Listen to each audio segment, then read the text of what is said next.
জোড়াসাঁকো উত্তর কলকাতার একটি অঞ্চল ও বিধানসভা কেন্দ্র। ঠাকুর পরিবারের বাসভবন জোড়াসাঁকো ঠাকুরবাড়ি এই অঞ্চলেই অবস্থিত। রবীন্দ্রনাথ ঠাকুরের জন্মস্থান জোড়াসাঁকো বাংলার নবজাগরণের ইতিহাসে এক বিশিষ্ট স্থানের অধিকারী। ঠাকুরবাড়ি বর্তমানে রবীন্দ্র ভারতী বিশ্ববিদ্যালয়ের প্রধান শিক্ষা প্রাঙ্গণ। জোড়াসাঁকো থানা কলকাতার প্রাচীনতম থানাগুলির অন্যতম। পশ্চিমবঙ্গের রাজধানী কলকাতার ৬ নম্বর দ্বারকানাথ সড়কে ঢুকতে একটি সুসজ্জিত গেট, বেশ মনোমুগ্ধকর কারুকাজে শোভিত। গেটের দুই পাশের স্তম্ভে পোড়ামাটির ফলকে দুটি কবিতা লেখা আছে, নিচে সই করা শ্রী রবীন্দ্রনাথ ঠাকুর। বাংলা ১২৬৮ সালের ২৫শে বৈশাখ এই বাড়িতেই জন্ম হয়েছিল রবীন্দ্রনাথের। বাঙালি তথা সংস্কৃতিপ্রেমী মানুষের কাছে এ বাড়িটি এখন একটি তীর্থ। জোড়াসাঁকোর এই গলিটির নাম ছিল মেছো কলোনি। কালের বিবর্তনে এটি এখন বিখ্যাত ৬ নম্বর দ্বারকানাথ লেন, যা জোড়াসাঁকো ঠাকুরবাড়ি নামে পরিচিত। বাড়ির ফটক ডিঙিয়ে ভেতরে প্রবেশ করলে মনটা আপনিই বিচলিত হবে। চোখের সামনে আড়াআড়ি দাঁড়িয়ে থাকা একটি ৩তলা ভবন যেন আহ্বান করছে, এসো এসো আমার ঘরে। মূল ফটক থেকে ভেতরে ঢোকার রাস্তার ঠিক বাঁদিকে বিশ্বভারতী বিশ্ববিদ্যালয়। কত মানুষের সমাগম, যেন মর্ত্যের বাসিন্দা যত খোঁজে সারা অমর্ত্যকে।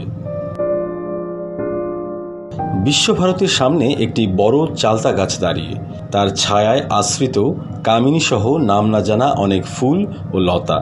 সবুজ গাছের ঝোপের আড়ালে ঠায় দাঁড়িয়ে লাল দালান। এ বাড়িতেই রবীন্দ্রনাথ সংসার পেতেছিলেন।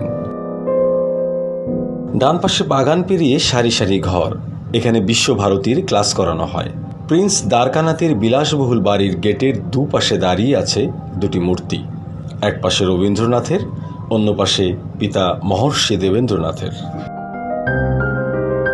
বাদিকের সিঁড়ি বেয়ে উপরে উঠতে উঠতে কানে ভেসে আসবে ক্ষীণ শব্দের রবীন্দ্রসঙ্গীত।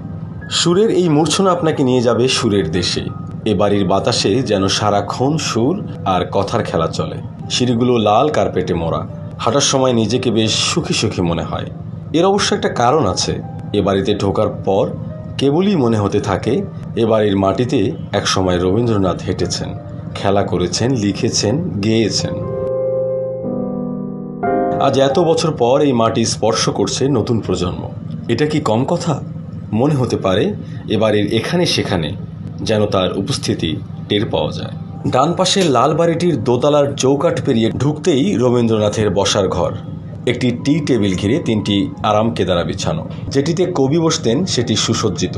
মনের অজান্তে স্পর্শ করতেই মনের মধ্যে গেয়ে উঠবে, একদিন এইখানে বসে তুমি লিখেছিলে যে কথা, পেয়েছি পেয়েছি সে বারতা। এই ঘর ছেড়ে বেরিয়ে এলে বিরাট এক ঘর। এখানে আলমারি দিয়ে পার্টিশন করে ৩টি ঘর করা হয়েছিল। মৃণালিনী দেবীর শেষ শয্যাও এখানেই পাতা হয়েছিল। সারা রাত মৃণালিনী দেবীর মৃত্যুশয্যা পাহারা দেওয়ার পর কবি চলে গিয়েছিলেন ছাদে। এ ঘরটির ঠিক পেছনে রয়েছে খুব সাদামাটা একটি রুম। উত্তর পাশ জুড়ে খোলা জানালা। পশ্চিমে একটি বেলজিয়াম আয়নার ড্রেসিং টেবিল। একটি শেলফে এখনও সাজানো আছে রূপার বাক্স, রবীন্দ্রনাথের রূপার গ্লাস এবং কয়েকটি বিলেতি শোপিস। রুমটির একটি দেয়ালে মৃণালিনীর একটি বড় ছবি বাঁধানো। তার নিচে মৃণালিনীর নিজের হাতে রবীন্দ্রনাথকে লেখা একটি চিঠি। অন্য দেয়ালে কবির নিজের হাতে লেখা নিজের বিয়ের নিমন্ত্রণপত্র। সামনে বড় বারান্দা। এই বারান্দাতেই মৃণালিনী দেবী ভাসুরপো বলেন্দ্রনাথের কাছে সাহিত্য পড়া শুনতেন।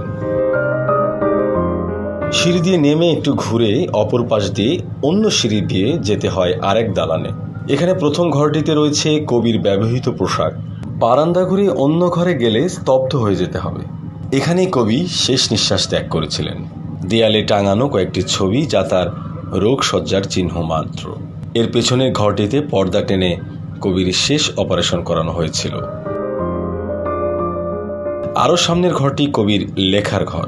গণ্যমান্য ব্যক্তিরা এখানে এসে মজলিস বসাতেন। কবি থাকতেন মধ্যমণি। অতিথিদের সঙ্গে খোশগল্প করতে কবি খুব পছন্দ করতেন। ঘোরানো বাড়ির মাঝে উঠোন রয়েছে উদম। ফাঁকা উঠোনের দিকে তাকালে মনে হয় এই বুঝি দাস দাসীদের নজরে পড়বে। চারপাশে ঘোরানো বারান্দা, বারান্দা ধরে অনায়াসে এক বাড়ি থেকে অন্য বাড়ি চলে যাওয়া যায়। এক একটি বাড়িতে রয়েছে অনেকগুলি ঘর, প্রত্যেকটি ঘর বেশ প্রশস্ত। দেয়ালে টাঙানো স্মৃতিচিহ্ন ছবি শোভা পাচ্ছে। প্রত্যেক ঘরে রয়েছে ঠাকুরবাড়ির ব্যবহৃত সে সময়কার অনেক স্মৃতি।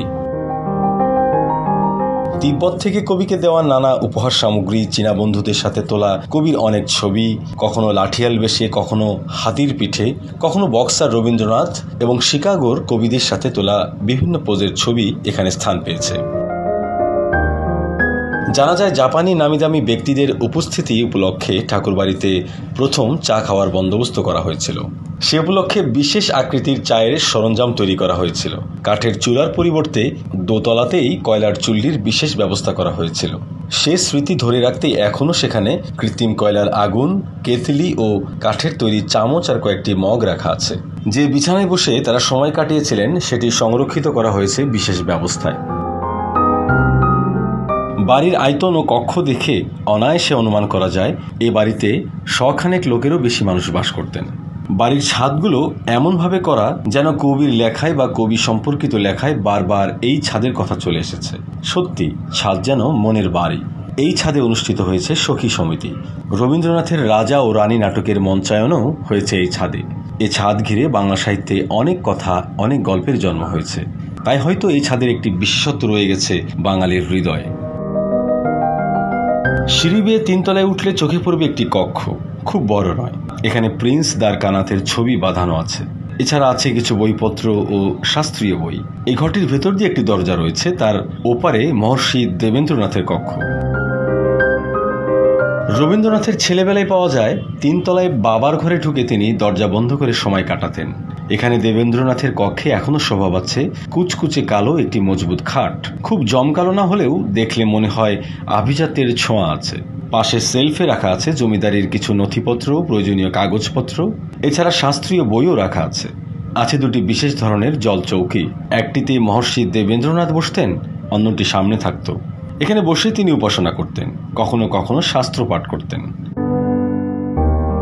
যদি আমাদের ভিডিও ভালো লাগে তাহলে শেয়ার করো আমাদের ভিডিও, আর প্লিজ সাবস্ক্রাইব আমাদের চ্যানেল। Thank you.